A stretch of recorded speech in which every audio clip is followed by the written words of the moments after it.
Welcome to Prime Cyber Insights. I am Aaron Cole, and today we are tackling one of the most significant shifts in the threat landscape we have seen in years. We are witnessing a convergence where generative AI is no longer a sandbox tool, but a tactical asset for global adversaries. This isn't just about technical shifts. It's about the very core of digital resilience. Joining me, as always, to parse through these complexities is Lauren. I'm Lauren Mitchell, and it is great to be here. We are also thrilled to have Chad Thompson in the studio with us today. Chad brings a unique systems-level perspective on AI, automation, and security, blending technical depth, real-world experience, and creative insight drawn from engineering and music production. In a world where attacks are becoming more automated, having someone who understands the orchestration of complex systems is invaluable. Thanks for being here, Chad. It is a pleasure to be here, Lauren.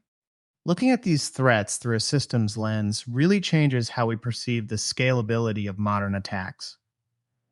It is no longer just about a single vulnerability. It is about how these tools interact with the broader digital ecosystem to create cascading failures. We have to look at the entire environment to understand where the vulnerabilities truly lie. Lauren, let's start with the news. Microsoft and OpenAI recently published a joint report detailing how state-sponsored groups from Russia, North Korea, Iran, and China are experimenting with LLMs to refine their operations. This isn't just about automation. It's about the strategic application of these models in complex geopolitics. What stood out to you in the findings? That's notable, Aaron. What really caught my attention was that we are no longer just talking about theoretical risks. Groups like Forest Blizzard and Emerald Sleet were actually using LLMs for tasks like optimizing technical reconnaissance and refining phishing content to make it more convincing. They are leveraging these tools to bridge language gaps and create highly sophisticated social engineering campaigns.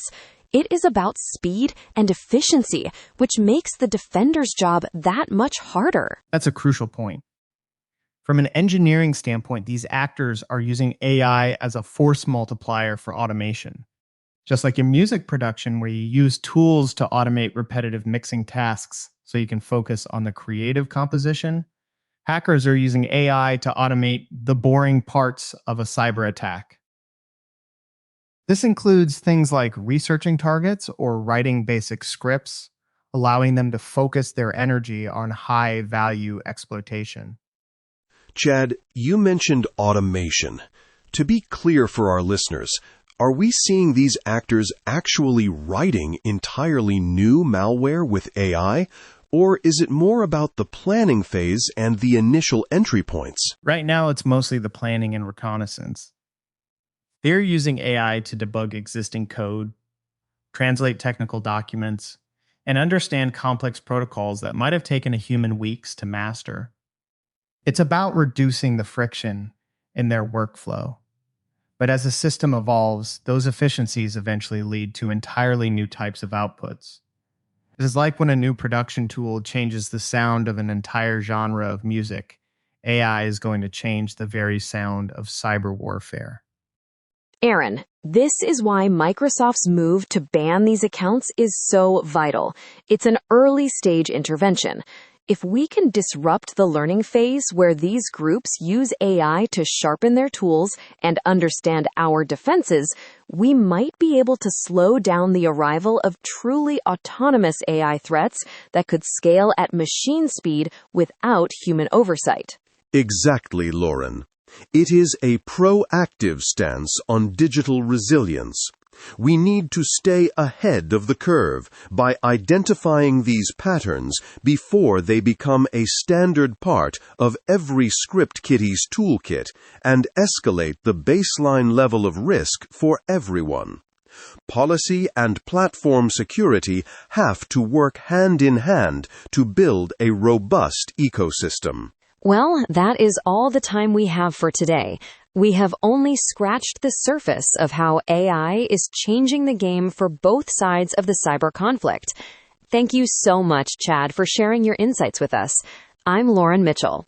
And I'm Aaron Cole. This has been Prime Cyber Insights. We appreciate you tuning in. Stay secure, everyone. Neural Newscast is AI-assisted, human-reviewed. View our AI transparency policy at neuralnewscast.com.